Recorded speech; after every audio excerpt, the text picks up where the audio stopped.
for hopping on. I figured we used to do this during the pandemic, and I thought it was pretty good. I thought people got value out of this. So why not do this, once a month maybe, and just give people a kind of a heads up what's going on with the mortgages.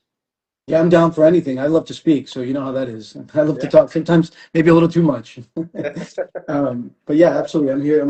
I'm happy that you set this up. Thank you. Great. Yeah, absolutely. All right. So, I mean, we're getting into tax season now. Mortgages look like they're trending down. The jobs report, jobless claims just came out today and whatnot. But overall, they're down about 1% over the past year. So, what's fueling that? Where are we at right now going into 2026? So rates are pretty much at a 3-year low, and like you said, like the last year, they've come down about 1%. I'd say most of it is pretty much riding on the heels of a declining economy, declining jobs. We're in a position now where they're saying few layoffs but few hires, meaning like they're not laying off a ton of people, but they're also not hiring people. So it's like companies are a little bit reluctant to invest in jobs. And they are laying off people now. And the funny thing is, AI is kind of playing a role in a lot of this, but I don't think it's as um, prominent as a lot of people think it is. Like, for example, I think a lot of these companies that are laying off, like some of the announcements we made that were made a couple of days ago with like UPS and Amazon, I think they're using AI as a cop out to be frank, so that investors in these companies are not saying, well, something's going on with this company. If it's an AI related layoff, they're saying, oh, they're just becoming a lot more efficient. But I don't think it's really that. But anyway, so that's really what it comes down to, because when we have a slowdown in the economy and a weakening in the job market, automatically people assume that inflation starts to come down, which has been happening. And then when inflation comes down, you have to look at it from two things, right? Like investors have two options, right? Invest in equities like stocks, or invest in fixed securities like mortgages and treasuries, right?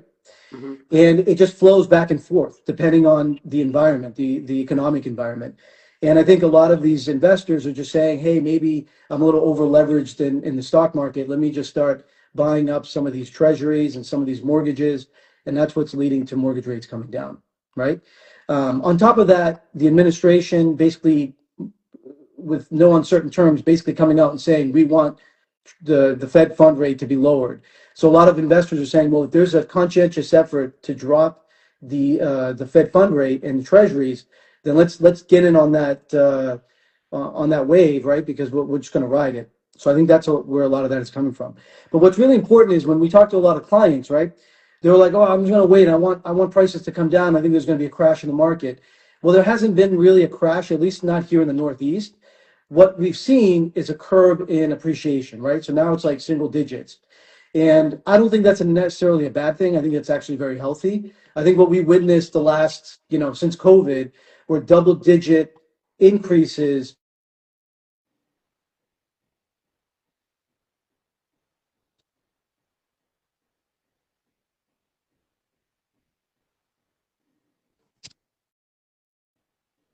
You back?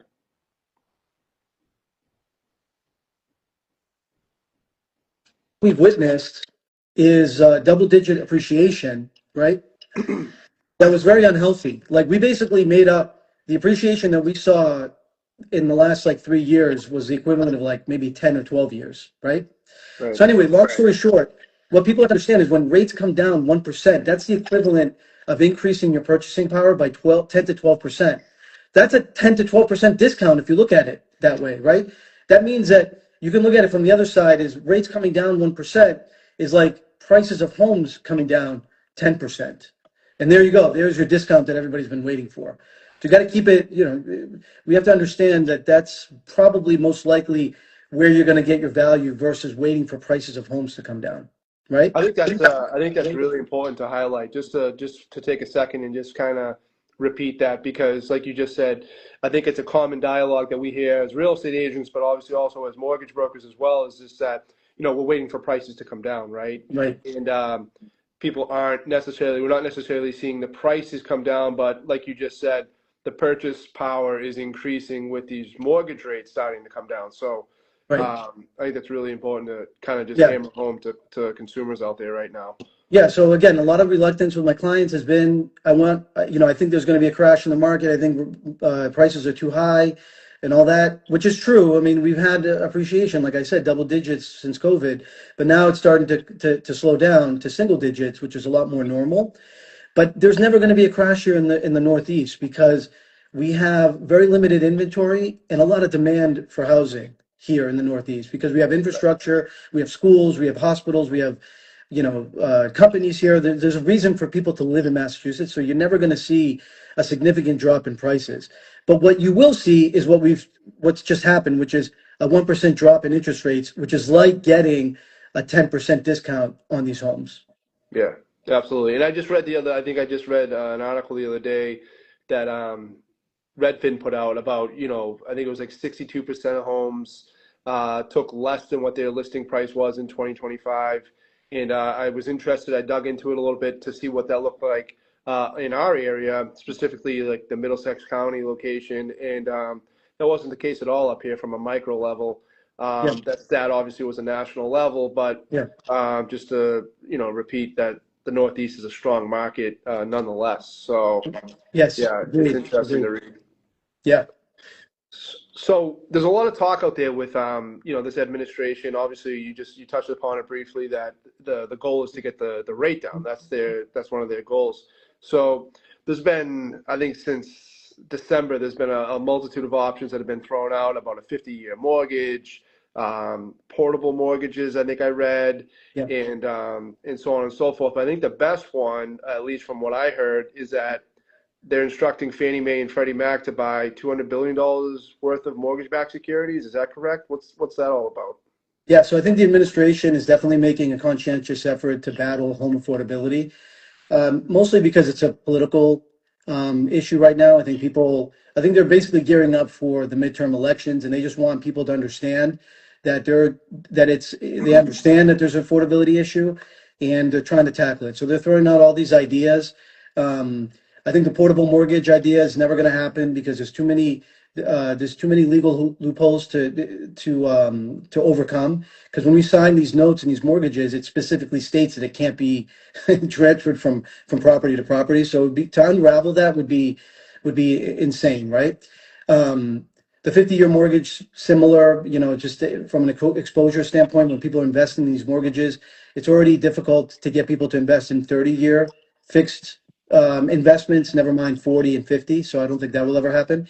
But to your point about this $200 billion dollar investment, there's something called quantitative easing, right? Which is what the Treasury did during COVID, which is basically the Treasury becomes a buyer into these mortgage-backed securities, and by doing that, they effectively artificially drop interest rates because the way interest rates work is that it's a supply and demand, right? Like so.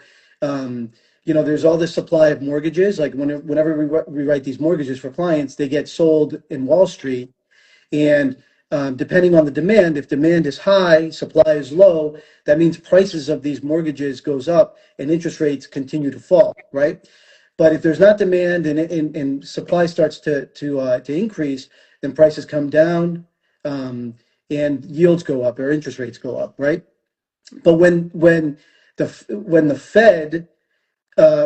Fannie Mae and Freddie Mac become buyers, they're effectively helping to drive up that demand to drive down the supply and artificially drop interest rates.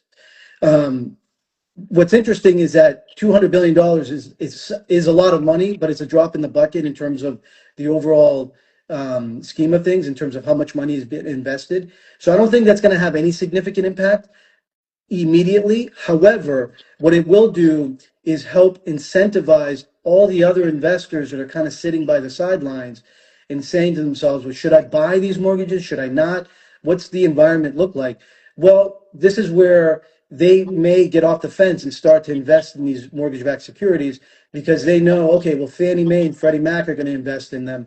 Maybe we should be investing in them. So if you go back to my original point about investors are just seeking value, right? Wherever they can, whether it's stocks or whether it's fixed securities, right? Like mortgages.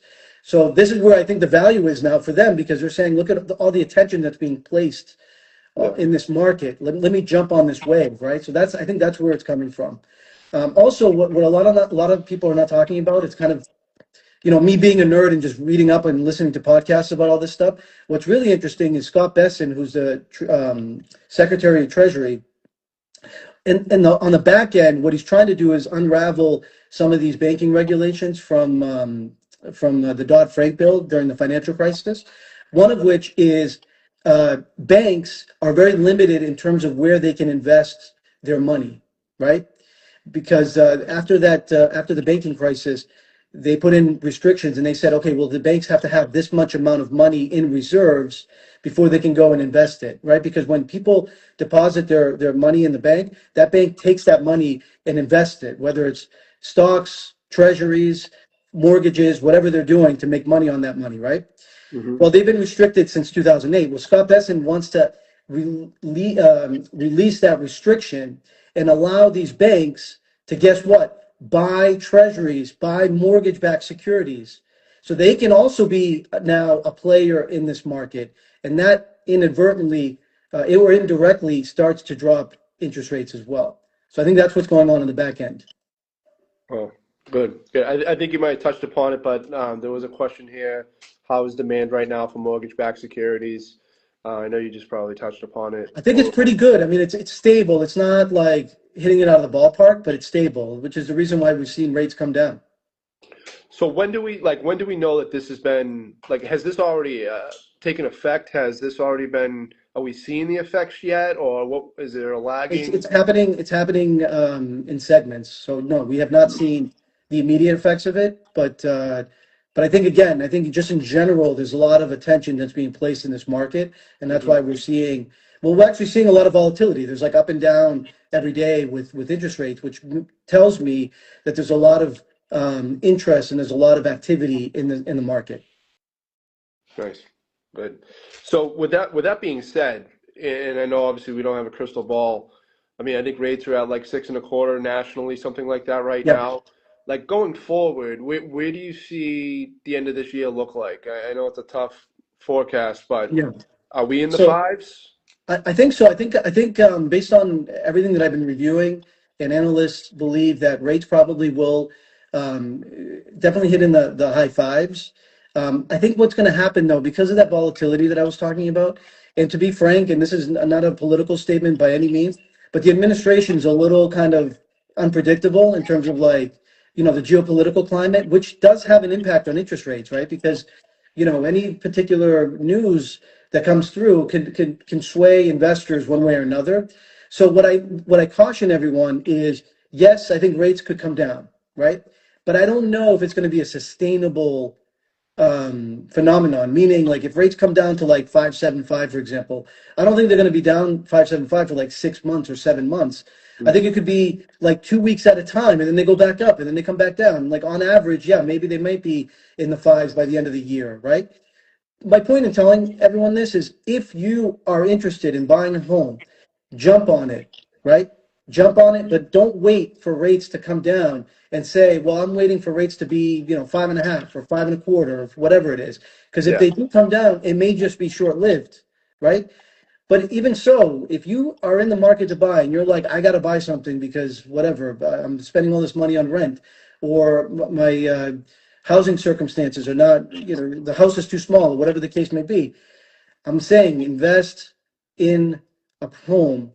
I hate to use the stupid cliche, but it's like, what do they say? What's the term Date, that they yeah. use? Date the Date the rate. rate, marry the home or something, marry the home, date Yeah. the rate, right? Meaning, Yeah. if you buy the house, maybe it's a little higher than you expected, right? It's still it's, you're still gaining a 10% reduction based on where rates were a year ago, right? But if Yeah. you buy the home and rates come down, I'll be the first person to reach out to you and tell you, let's refinance, right? Right. Which I've been doing all the last couple months anyway for all my clients. Yeah, So you get a free, I was just gonna ask you that. What does the refi market look like, and have you seen a noticeable uptick in mortgage applications? 100%, Yeah, for 100%. sure. Yeah, definitely. The last like couple months, we haven't done these many refinances in like 3 years because Yeah, rates at one point. Don't let's not forget. Not that long ago, it was like 2.5 years ago. It was like eight. They had reached 8%. eight that's right. percent. right? That's right. And that could happen again. We don't know. Like I'm not saying it will, but it could happen, you know? So I think we're in a really good environment right now where housing has stabilized, meaning prices, appreciation rates have stabilized. Rates are coming down. The administration is actively trying to keep rates low. I think people really need to consider all of those circumstances. It's a confluence of great events, like a perfect storm. I think this is the time to invest in homes more so than ever. I think investing in a home is always a great investment, but more so than ever, if people have been sitting on the fence, I think this is the time for sure. So I've seen, and I'm not sure, I'm going to ask you next, but I read a headline recently that said, I'm not sure the percentage, but it was the highest percentage of cancellations in recent years. Have you personally experienced deals falling apart or buyers backing out because of whatever underlying reasons might be? I would say it's been a little bit more prevalent. I'm not going to say it's like it's like uh, I'm not going to say that it really stands out. Like I think I've had like maybe like a handful of deals in the last like 3 or 4 months that have been canceled, like you said. Hmm. I think that's a I think it's a byproduct of a few things. One would be um, deals are coming together a lot easier now, which is not necessarily a bad thing. I mean, if you remember, like a couple of years ago, people waiving inspections, appraisal contingencies, mortgage contingencies, 50 offers on homes and all that other stuff. That's not happening as much as we've seen. I think that's a good thing. But I think what's happening is I think clients are like, well, why is it so easy? I think they're going into, the market thinking, oh my God, it's going to be a battle, based on everything they read or have read in the past. And then all of a sudden deals come together and they're like, wait, something's up here. Like something's wrong with the property or whatever, right? And I think people get cold feet from that perspective. Um, and I think also, it's like doom and gloom with the news. I mean, the news Yeah, is clickbait. Let's be honest. I mean, the news yeah, is going to showcase negativity because that's what sells, right? So yeah. everyone's reading, Amazon, 17,000 layoffs, UPS, this layoffs, AI is going to take over the world and all our jobs and all that stuff. People get freaked out. They're like, I'm going to lose my job tomorrow. So I think a lot of that, I think it's a confluence of all of that. But, you need to stay the course. For someone like myself who I bought my first house when I was in my early 20s. And, I was freaking out at that time. I'm like, oh my God, what is this? A mortgage? I was living at my parents' home. And I went from that to owning my own home. But I can tell you since then, right? I've purchased many homes and sold many homes and all that stuff. And it's been nothing but great to me. And I think investing in real estate is always the right move, right? And you'll always win in the end. Um, but yeah, I mean, people have. I think clients, buyers are a little bit more reluctant because deals are coming together a lot easier, and I think there's also a lot of doom and gloom in the media. I think you just need to shift through all of that noise and just stay the course and say, if this is what I want to do, if it makes sense financially for me, which it should, then I need to stay the course and forget about all the noise that's going on around me. Yeah, and And then just to rely touch on your on, great, I was going to say, and lean heavily on great real estate agents like because honestly, like they're going to be your guiding light because these are the people that have been around. Like your real estate agent is the person who you really need to rely on because they, number one, have seen these transactions all time and time again. So they've seen it all, right? yeah, Secondly, they can tell you, with some experience, like what's really a glaring issue and what is something that you can handle, right? A lot of times people, and they should, it becomes a family affair, like the mom and the dad and the grandparents all get involved and they start chirping in clients' ears, and all of a sudden they just, they freak everybody out and the deal falls apart. Which again, your family is important to you. Nobody's going to love you and trust you more than your family and be more, but they also are not experts. If they were, they'd be real estate agents, right? right, right. There's so So many factors that go you into have to that. take all of that into consideration. Yes. Absolutely. So I think just to touch upon what you mentioned regarding like easy, like going, we're in like this transition point. I think like where we just came off the fourth quarter or the last quarter in the year, where historically it's the best time to buy a home given the drop off in demand, and I think that it's a somewhat of a rude awakening as we get into the first 60 to 90 days of the new year, where it's predominantly a seller's market. It's typically the best time to sell a house. And this is when I think a lot of that pent-up demand as well as inventory kind of comes onto the market. So I think buyers are, going to realize who didn't buy in the fourth quarter that we're back to kind of somewhat of a challenging market. Not to mention from, an agent standpoint, we're seeing a bit of a slowdown in the market. We just got dumped on, 2 feet of snow, which just slows things down in general for a lot of people.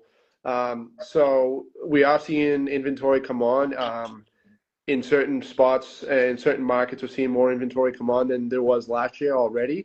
So I think that's a positive sign as far as inventory. I've seen projections in terms of sales, number of homes being sold this year, that are going to be somewhere between 6 and 10%. So I think that's positive outlook as well, overall. But my question for you is if I'm a buyer, I just got my taxes done, or I'm just about to get my taxes done, what is the most important, what's the most important like part of the mortgage side of things, borrowing side of things, where like that makes me a better borrower? Like when you would interview me, or if you were to qualify me, what do I need to have in order to make it a smooth process? Yeah, so that's a great point. So I think as we're heading into the spring market, obviously it's going to be a little bit more competitive, right? Um, I think people need to get pre-approved, even if like I talk to clients and like, oh, I'm not thinking about buying anything until the late spring, early summer, whatever. I think it's never too early to get pre-approved because you want to get your ducks in a row. I think you need to have all of your documentation in order, right? So W-2s, pay stubs, taxes, all that stuff. If you're a physical copy person, scan them in to your computer, have them ready. If you're someone that does everything online, have access, have a folder, have everything ready, with all your documentation. Just be organized, basically. Go online and get a free credit report so you know what's going on with your credit report before we pull it, right? Because the last couple of months I've had people shocked by maybe a credit score coming down. Actually, not to digress, but one thing that keeps popping up now with a lot of my clients is like, when student loans, the forbearance was lifted a couple months ago, people didn't realize that it was lifted. And like they went like 3 months without making a student loan payment, and their credit score like went down like 100 points, right? Wow. Because they were on forbearance for like 2.5 years, and they like almost forgot to make, that they were making, that they required payments to be made. And then they lifted the forbearance, and all of a sudden the payments were due and people weren't making any payments, right? They were like the emails or whatever, the correspondence was lost. So just be aware of that. So I would just go online. You can get a free credit report if you just type in free credit report in Google. It'll give you the link. So I would say just have your ducks in a row and get pre-approved as quickly as possible. For us, we don't collect any application fees for pre-approval. We only do soft credit checks. So it doesn't cost or impact you to get pre-approved, even if it's much earlier than anticipated. But it's important because we work through your numbers, figure out what you qualify for. Maybe it'll be higher than you expected, maybe it'll be lower than you expected. But either way, you want to have all that stuff in a row, even before you talk to a real estate agent, because the first thing a real estate agent's going to say is, have you been pre-approved? Okay, where's your, what's your price point? Where are you thinking? Because they need to know so they can start putting together a plan for you. Yeah, that makes sense, and that's all important. That's like hits it right on the head as far as what they need to get started on with the process. I think a lot of people have that concern, like, oh, you're gonna pull my credit, is it gonna go against my credit if it's a hard pull, So that's good to understand, at least from that point. Yeah. I kind of want to wrap up with this as far as what we're seeing as like a common scenario right now, and we're at kind of a stalemate, right? It's the the baby boomer generation wants to downsize, but there's no inventory, and the move-up buyers who are in those starter homes, there isn't a whole lot of inventory out there. Do you have any kind of product or access to any kind of products out there that make that transition a little bit easier to go from, say for example, I'm in a starter home, I want to buy another home. However, I need the equity, I need the money from the house that I live in order to buy the next house, and I can't do that until I sell my house. Is there anything that makes that transition easier on your end?